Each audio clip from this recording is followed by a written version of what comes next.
और देखो, और फिर अपने यादवों की बात ही कुछ अलग है, क्योंकि अपना ये चंद्रवंश हमेशा सब वंशों से ऊंचा रहा है, जिसमें 16 कला से भगवान कन्हैया ने अवतार लिया। कन्हैया जैसे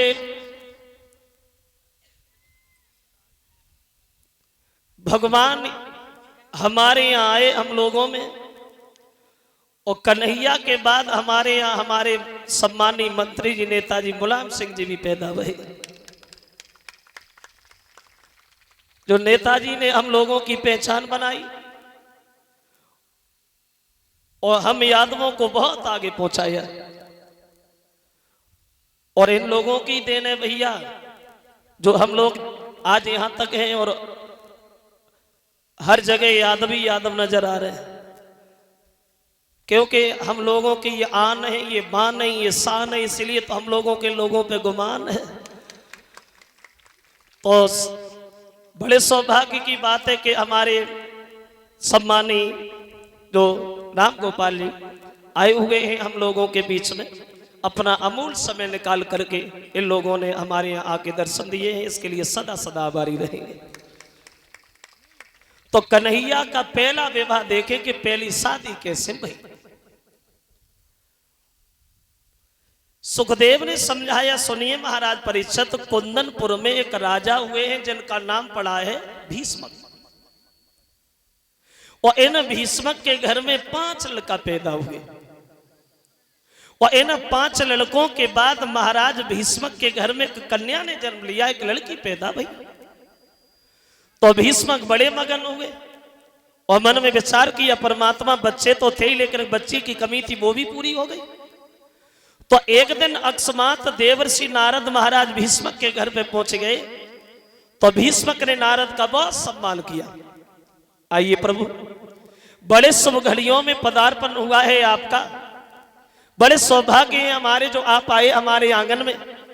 हमारे घर में एक बेटी ने जन्म लिया है, आप उसकी दिन दिशा हमें बताइए, भविष्य के बारे में हमें समझाइए, हमारी बेटी का भविष्य कैसा रहेगा, हमारी बेटी का नाम क्या रखोगे, और साथ साथ एक बात हमें और बताते जाना कि हमारी बेटी का विवाह किससे होगा, हमारे दामाद कौन बनेंगे।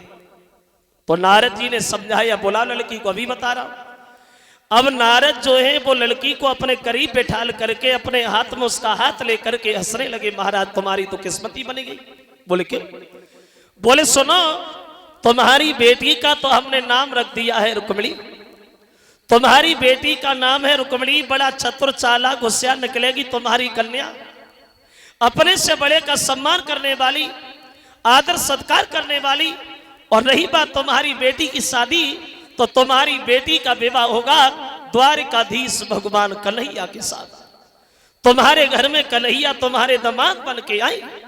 जो नारद के भीष्मक ने ये शब्द सुने तो नारद को खुशी का ठिकाना नहीं रहा, गद्दी से उछल पड़े। बाबा क्या कहा? मेरे घर में कन्हैया आएंगे, अगर कन्हैया के पैर मेरे आंगन में पड़े तो मेरा आंगन पवित्र हो जाएगा। बाबा मेरा आंगन ही क्या, मेरा परिवार पवित्र हो जाएगा। अगर कन्हैया के पैर हमारे आंगन में पड़े तो मेरा खानदान पवित्र हो जाएगा। अब नारद भविष्य के बारे में लड़की के बता के चले गए। अब वो रुक्मिणी जो है वो धीरे धीरे घर में जवान होने लगी, शादी के योग्य होने लगी। तो एक दिन रुक्मिणी दरवाजे पे बैठी अपनी सहेलियों के साथ खेल रही, तो इनके द्वार से एक महात्मा जी कुछ गाते हुए निकले गए। क्या गाते हुए निकले गए? बोले कि ब्रजभूमि में हुआ है अवतार कन्हैया का, हे सौभाग्य उन्हें हो दीदार कन्हैया का, ब्रजभूमि में हुआ है अवतार कन्हैया का। ये गाते हुए निकले गए कि भगवान का अवतार हो गया। और जब रुक्मिणी ने ये सुना कि कन्हैया आ गए, तो रुक्मिणी अपने मन में एक दूसरी बात सोच बैठी, अब मैं तो शादी करूंगी, और शादी करूंगी तो कन्हैया से करूंगी। अगर कन्हैया से मेरा विवाह नहीं हुआ तो पूरी जिंदगी भर कुंवारी बनी रहूंगी, लेकिन दूसरे से शादी हरगिज नहीं करेंगे। और ये मन में रुक्मिणी ने विचार कर लिया, फैसला कर लिया। और